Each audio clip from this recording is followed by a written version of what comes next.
Over the last 6 days, Bitcoin has dropped nearly 10%. This has spread fear across cryptocurrencies, but is it really something to be worried about? There's also a lot of data suggesting that traditional finance investors are rotating out of the market and into more defensive plays. But what does this mean to the market longer term? We want to look out 3, 6, and 12 months from this point, as this could be one of the best opportunities if you've missed all the previous bottoms. That plus plenty more in today's video, along with altcoins and some of the meme coins, which will get a slightly degenerate in. Make sure you hit that like button and subscribe to the channel if you're new. Each of the day's analysis builds upon the previous day, so I don't want you missing out on any of the analysis. Here with myself, Jason Pizzino, I've been trading the markets for near 14 years now, investing since I was 20. So make sure you join the macro cycle updates here on the channel. All right, guys, let's start with the broad picture. I presented this to you last week, just in this view here. Everyone is slowly getting used to the up only, which is a timely thing, especially with where we currently sit in the market this week leading into the election. The 18.6-year real estate cycle still in full swing, which leads us to the phase that we're currently in, the winner's curse phase, basically starting from around 2024, early in the year, up until somewhere around 2026. We've got time to figure this out. It's not going to be a straight up line. There is going to be more and more volatility through this period. It's the final stage of the up, 14 years up before we get to that correction. This is basically the everything bubble. Real estate's been going up in desired areas. Do note that.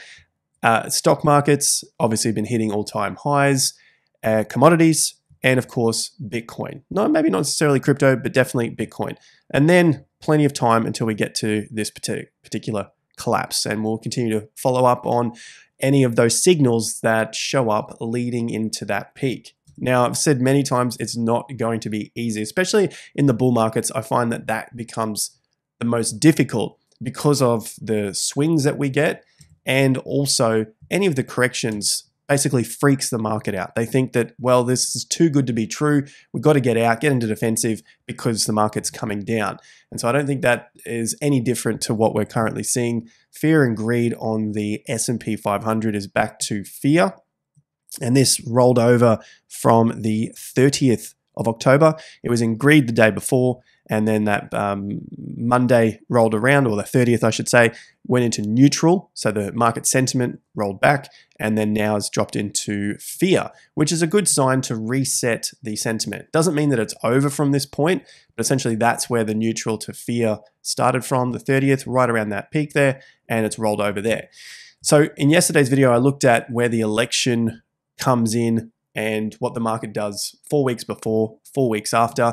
Nothing is really out of the ordinary here. If there is something out of the ordinary, this has been so far the least feared move into the election, at least over the last 12 to 20 years. Let's have a look at the last few. So the election comes up in the next 2 days. Then we want to have a look at what happens after that and obviously leading into it. Right now, we've been heading down from here to here. That's about 20 days, okay? Call it 3 weeks. The previous election in 2020, you can see 4 weeks out from that, you had a bit of a low here, well, a higher low, ran up, and then basically came all the way back down into that low of October before it started to run out, and there is your election right around now on Wednesday the 4th. So 4 weeks after the election, stock market was up from that point. It put in a higher low here, lower high, basically consolidating leading into that point. And if you wanted to call it from the peak, basically where the steam ran out of the move from the COVID low, well, I would measure from that top in September to around that low a few days before the election there. And that was about 58 days. So basically 2 months leading into that election. So 2 months. Right now, we've only seen about 3 weeks down. So let's go back to the election prior to that, 2016. So tops around here in mid-August, ran down to a low in early November. This was the Trump and Clinton election. You can see that it was basically down for nearly 2 months into that, nearly 3 months, I should say, and then it started to run out from that point. So 4 weeks out from the election, well, it was still on the way down. It started to rally a couple of days prior to that, and then it continued on 4 weeks after that point. Go back to 2012. Okay, so the election is right there. 4 weeks prior, you had the market moving down, and it was actually moving down long before that 4 weeks. You had 54 days, so nearly 2 months again. After the election, it continued down and then reversed. 4 weeks later, you're almost back to where you were from the election day. And then, well, we know the rest is history. Market kept going up and made a new all-time high. 2008, obviously right in the middle of the global financial crisis. You have the election around here. It ran up into it just for a few days. Overall, it was basically down, and that October period was Lehman Brothers collapse. It was basically right in the extreme fear of the move. 4 weeks later, the market had hit a bottom in November and started to bounce from that point. Now, of course, you're right in the middle of the GFC, at least the height of the emotion of the move. And basically, from those lows, the market touched it a little lower and rallied above. It then touched it again, ran down into March, bounced out of that low. This was extreme fear. Everyone thought it was over, game over. The US is collapsing and it wasn't coming back. That was the feeling at that time. And from those low points, well, we know the rest is history. It bounced and went crazy. So if you can get in at the times when the fear was so extreme that they thought the world was over, they thought the US was over and we're going to move into some other sort of paradigm, I suspect that will come again, then you're going to make the most amount of gains from those extreme fear points. So what I'm saying here is, although it was the most fearful time in the market, you can see that it did put in a low. It tried to hold out for another few months. It is a long time to wait, but eventually that you could see was basically the consolidating period, the accumulation, if you will, with a test, a bounce back into that accumulation range, and then it took off. So it was vastly different times to what we're experiencing right now. 2004, there's your election right there, November, bounced out of it. 4 weeks into that point, it was running down, it bounced up and basically started again from where, well, it finished where it started from 4 weeks. Through that whole period, it was trending up, a bit of a pullback into it, so some volatility leading into the election. 4 weeks later, market was higher. And then finally got to go back all the way into the dot-com bust. So again, very different times. The market had been running up basically from the early 90s. Obviously, the chart ends here. It's the E-mini futures, which started in 1997. Basically, it was up a lot. You had the election running down into it, bounced out, and then after the election, well, it was down for 2 years. So you could make the argument that, well, this is it. Time's up, game over, and the market's going to peak right now, and you're going to see 2 years of decline into a low. Or you could look at the rest of the data points and say that it's unlikely that we're probably going to experience 2 years of decline here from this election point, but some would argue that it's possible. It just doesn't seem like that. So let's have a look at some of the other data that looks like we are heading into the next phase of the cycle after this election, and how many of the investors are basically fearing this time and rotating out of the markets. When they do that, what typically happens is they have to rush back into the market after there is more certainty, after these big events, right? So here are a couple of the key points. S&P 500's return over the past year is now 50x the volatility of its daily returns, nearing historic extremes. Such years can generate complacency, which obviously we're seeing lots higher and higher prices, but they have not necessarily been a boon for knee-jerk contrarians. So basically trying to say that, oh, just because the market's up, I've got to get out. But we're seeing that from investors. That's what they are typically doing here. But what happens 1 year after we see these particular signals? S&P 500 after 1 year returns, standard deviation greater than 50. Here are all the signals there. 12 months later, 78% of the time, the market is higher. You got the recent one here in 2021. It was lower, but of course, we're now way above that. So you could wait it out. And a couple of the other points here in 1960, and then in the 70s and 80s. So basically, 8 out of 10 times it's going to be higher from that point. Now, the next piece is October was a down month and why that's a good thing. Basically looking at this in terms of a reset. The S&P 500 closed lower for the month of October. This ended a streak of 5 consecutive months, which we looked at here on the channel from Sentiment Trader as well. The stock market tends to perform well after this pause that refreshes. So basically, people selling out or investors selling out because they think that this is the time that we're going to see a correction, or in some cases that they just need to sell out because their portfolio is so overweighted from the gains that they do need to sell some, right? S&P 500 after a down month following 5 or more up months. Okay, so we had the down month in October, 1, 2, 3, 4, 5. We're just looking at greens here, so it's not the same as the swing, but you're seeing that the months ended on a positive note.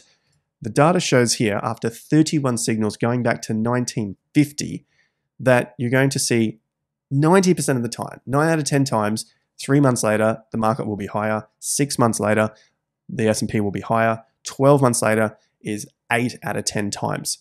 The average gains for the 12 months is 17%, and the average max loss is 5%. So if you can handle, well, I mean, there's a 5%, but there could be a max drawdown, which is a better look at any of those moves to the downside, because you'd have to endure a move to the downside, even if the average is only 5%, maybe the max drawdown is 10 or 15%. Then if you can endure that, well, the probabilities say that you're going to be in the driver's seat for the gains over the next 3, 6, and 12-month period from this particular point as the market looks to reset. Here are those numbers again: 28 times up, 3 times down after this signal, going back to the 1950s. Percentage of times, 90 and 10, average about 11% up there. Okay, so that's the S&P. And finally, the defensive and commodities-oriented sectors. So basically just looking at the sectors that are showing signs of investors leaving or coming into the market, into different defensive sectors or cyclical sectors as well here. Defensive and commodity-oriented sectors, not cyclical groups, are driving the expansion in 4-week lows. Similar market breadth conditions suggest the backdrop for the broad market remains constructive, meaning the backdrop means that we're probably going to see higher prices. So more than 30% of defensive and commodity-oriented sectors registered 4-week lows. Here they are here. Fewer than 50% of cyclical sectors registered 4-week lows. So you're starting to see more of these 4-week lows, people sort of selling out.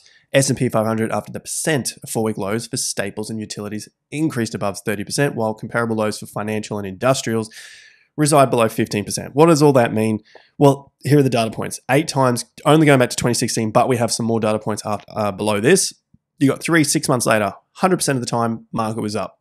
12 months later, call it 90% or 88, whatever you want. 9 out of 10 times, market was higher. So the average max gain was 21% from this point. You can see where they're all starting to show up. There are occasions, as we'll see here, where some of them had showed up near the peak. Again, we're not trying to find 100% guarantees. There are no guarantees in the market. So we need to layer a lot of this data across other information that we're reading and then make the decisions accordingly. But yeah, basically looking at all of these points on the way up, reviewing the 18 signals here, you can see that over 6 months, 83% of the time, the market was higher. 3 months later, 83% of the time, the market was higher with average max gains of 6 to 11%. And then 12 months later, you had 18% average max gain, 7 out of 10 times. So you probably want that a little bit higher. However, if you take out at this one here, 1952, which is basically flat, negative 0.1, then we could say that this was around 75%. So that's looking a little bit better. Yeah, I've played with the numbers a little bit there. But yeah, look, a negative 0.1 when you see one of these signals, I'm going to leave it out. Okay, 70% there. And essentially showing you that it has now signaled a risk off, which shows that, well, possibly some people are, or some of these investors are getting out of their positions, and it's leading to more of this volatility in the market, which we could continue to see. But over the longer term, that would suggest that they're getting out based on some of their models, and then they'll have to get back in because over the longer term, at least according to the percentages, you'd see higher prices, meaning, again, they're going to have to put their money somewhere, get back into risk on, and the market's potentially going higher from that point. So a couple of days out from the election, commodities here, well, gold has been dropping since the 30th, so just a few days there, 50% levels back at $2,700. And I went back and had a look at each of the other previous elections. As I said in the intro, this has probably been one of the smallest drops leading into an election. You can see the peak here, all-time high, few days down so far, and the election's only a day or two away, right? And then you can see 2020, there was a long drop here leading into the election. The previous election, 2016, long drop leading into that election, and it kept going down. Then you had the 2012 election. So a longer drop again compared to where we are today. This is just for commodities. Typically, you would expect if people are sort of fearing the market, they're going to get out of their positions and dump it into something like a safe haven. In this case, gold wasn't necessarily that safe haven they were looking for. Prices were down and then continued down. It did have a very long bull market, so you've got to weigh that up as well. Going back to 2008, there it was, the election period, and the market was still heading down into that low because obviously there was a GFC and everything gets sold off at the extreme points in a collapse. Going back to this 18-year cycle, everything bubble. Everyone thinks that you've got this safe haven in commodities, say like gold, but it doesn't always work out like that. In those periods, the dollar does the best because people think it's going to get cheaper and cheaper the next day and the next day. That's why they hold their dollars and don't hold on to other assets which the market believes is a safe haven, right? Eventually things turn around, but it just depends when you want to pull that trigger to get into the market. So that leads us over to Bitcoin and cryptos now. Now, we've looked at the ETF flows before. I hope this is really starting to sink in. If you see anyone talk about this again, get rid of them.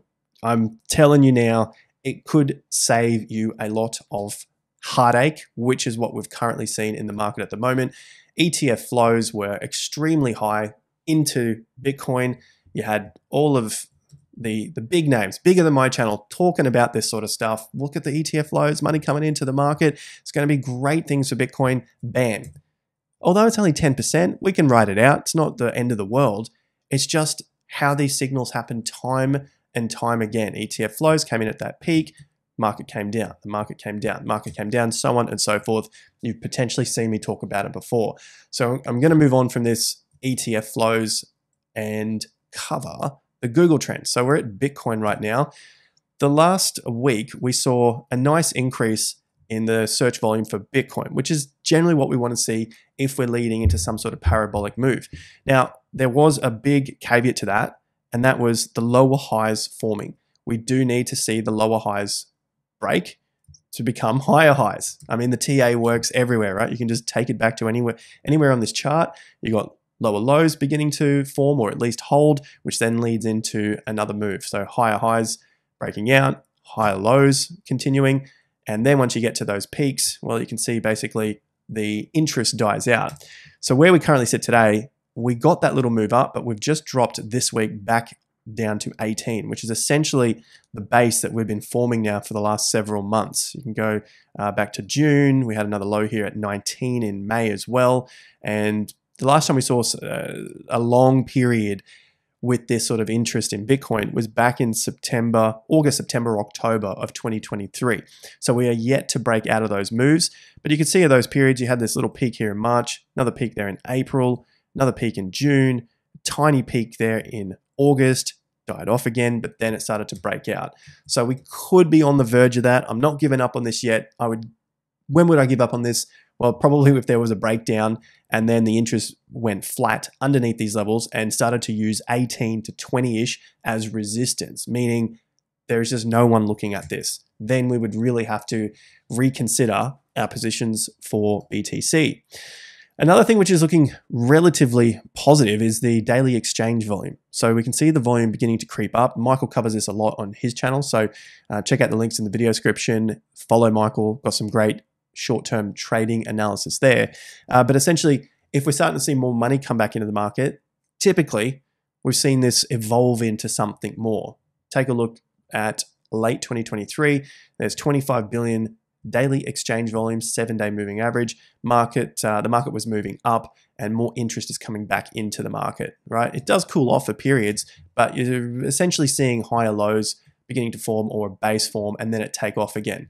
Those periods, as we've looked at, can last anywhere from sort of 3-4 months. What we recently saw was up to about 6 months. So if we start to see this break out, well, then we'll measure around 6 months as we've done on the chart from those low points. and then take it step by step after that. All right, I've got that on this longer term here. So there's your swing low, breakout, 1, 2, 3, 4, 5, 6 to the peak. If we are to break out in November or December, then I would be measuring it from the low, and you can see the 6 months is around February, then take it step by step. It could go for 7 or 8 months. I just don't want to get overly excited because I'd rather be taking some of those profits so that you can live to fight another day in case things do turn around. Okay, so in terms of the short term, we've seen this now, this little bit of a pullback here for BTC, 9%, or some would call it a major one, up to you. It really depends on your position in the market, whether you're holding too much and you're feeling the pain here or not. But we're at 68K right now. The 50% level of this move from October is at 66K. So as a quick recap from yesterday's video, looking at the support levels, we have the 50% at around the mid 60s. And then the last one here for this current move with this top is at 61. So nothing has changed on that front. The support level is still sitting there at 61. As I said, if we break down around these lows, so that's at 59 and the 50% level is at 61, so 59 to 61K, that's where I would start to get a little bit concerned that we could be hanging out here for a lot longer than we anticipate. But for now, we don't have any of those signs yet. Price is still sitting there at $68,000. For all we know, this could be the low from that's just happened. Monday there at 66,800. This cursor or this indicator here is basically the time frames that I'm watching for lows to lows and highs to highs. We've seen a pretty cyclical move with BTC around that sort of 27 to 34 days. So call it about a month, 4 weeks, where you're seeing these pivots, these turns in the market.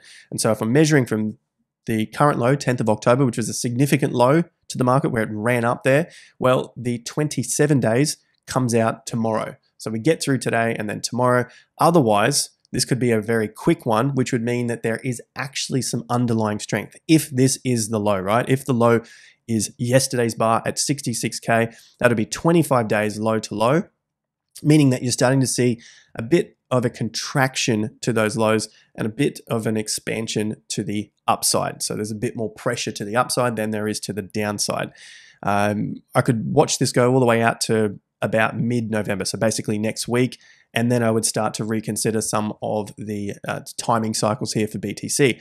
But for now, everything still seems pretty well where it should be. Nothing really has broken down. The first signs of concern, breaking these lows here at 64, 65, and then back to this level, which is the one I'm more interested in, 59 to 61. So that was the shorter term there. The longer term we've looked at with the moves to the upside once, I think, or hopefully when it breaks out, right? One of the more shorter terms that was concerning with the week ending last week was this key reversal, or as some would call it, a doji, if you're looking at your candles. For us using bars, basically a key reversal. It looks like an old school key, and it's reversing from that peak at a significant double top on increased volume. So something to be wary of leading into these next couple of weeks. Obviously, major volatility this week with the election and the FOMC meeting at the end of the week, potentially cutting rates, maybe more money coming into the system, right? So that leads us over to the total market cap. Just a quick update here. Nothing has changed from yesterday. You got 400 billion as the support level. And of course, if this keeps falling, well, it's the true altcoin market cap. Altcoins are getting crushed right now. Let's take a look at the USDT before I get to those altcoins. And the dominance here with USDT has again pushed to the upside, meaning more money going back into USDT as opposed to Bitcoin and cryptos. Every time we start to see it break down from this diagonal, we see more money flow back into the system or into the crypto system, right? Those gains come back. And for now, it's attempted it a couple of times and it's bounced back. So I'm watching closely for any movements above 5.9%, because that is the 50% level and that double top. That could spell a little more disaster or potential holdout here for any movement back into risk on in cryptocurrency, because people are getting risk off, taking those gains and putting the money back into USDT. That's just looking at the dominance here. So altcoins now. Solana has again rejected at 50%. So again, could be some of that money coming out of Sol, ETH, meme coins, as I'll get to, and basically flowing into USDT. Now, quick note on here, you've got the previous cycle. Solana got crushed around 80% at that time. And it lasted all the way until December. So Bitcoin had already started rallying. The market was up quite a lot. So overall, obviously with Bitcoin, but the Sol BTC pairing continued to get crushed. And it took out those lows and then reversed the following week. So you had to wait those few days of agony before you had your stairway to heaven. And it just continued to go up and up and up and pump. All right. Is something like that going to happen again? We'll see. But if it does, well, you've got several support levels here. One under 0.0021, another under here about 0.002, and then where I'd rather it doesn't go for too long. It can flash under there and then come back, but essentially 0.0018. That's the big one there that you don't want to see it close underneath. Otherwise, that could spell disastrous things for Solana and a longer hold under those levels. You can see last time it did break some key levels, but very quickly that following week, it reversed and closed above it. So the closing is really important and you get that move away from it. And finally, the big one everyone's been waiting for, altcoins. I'll start with Apu and just quickly go down the list because you can see just how well they did, all that hype in September, October, which has now started to fade, which could be causing the money to go back into the USDT dominance and potentially some profits getting taken out for now. So if I'm just looking at the time frames at the moment, also the price targets, you can see the 50% has been hit here for Apu, which is holding the market for now. It could come down, but of course, just keep watching those support levels. But just overall, you can see the difference between some of the stronger ones and the weaker ones. These ones, is like the case here, Brett, have begun to break down from those lows, which were forming higher lows and is on the way down. As I said, keep the Sol pattern in mind. They can break down and quickly bounce back. They're low market caps, so keep that in mind. But this could just be part of the reason for more of that money flowing out. There was a long time going up. So after Brett, you can see Dog also breaking down, getting back into the previous zone. Giga was a big one on the list. That one there, double topped and seems to be pausing at the moment. Mog, same sort of deal. It just doesn't seem to be that push yet. Doesn't mean that it's over longer term, but you can see there's so much time going up and we really haven't seen much of a time coming back down to level out. This one here also looks like it's pulling back. Popcat is something that's super popular. I see it all the time in the comment section. Pulling back pretty hard at the moment. So chuck on your 50% levels and just see whether this thing holds up. Look at those previous tops. And that's about it. That'll do us for today. Like, subscribe. It doesn't seem like the market is getting ready to roll over yet, especially according to the S&P 500. In terms of the stock markets, yes, this is sort of cyclical move at the moment. It's been the shortest move to the downside from what we could tell looking at the previous few elections going all the way back to 2000. And in terms of the other data we reviewed, well, a lot of it says that there seems to be that rotation out. People are getting freaked out or they're trying to cover their positions during this uncertain time. And eventually we'll have to dump it all back in after the uncertainty is over. You know, markets don't like uncertainty, which then leads to further upsides, which sort of continues to pump the 18-year cycle into the winner's curse phase, the everything bubble, and all that money continuing to flow back into the markets for one last big party before a potential, let's call it correction for now, and we'll see whether it develops into a collapse. Like, subscribe, see you guys back here at the next video. Potentially, we'll do an election live stream. If you like that, let me know. I'll put it in the pinned comment down below. And yeah, we should be a bit of a party time there. Till then, take care and peace out.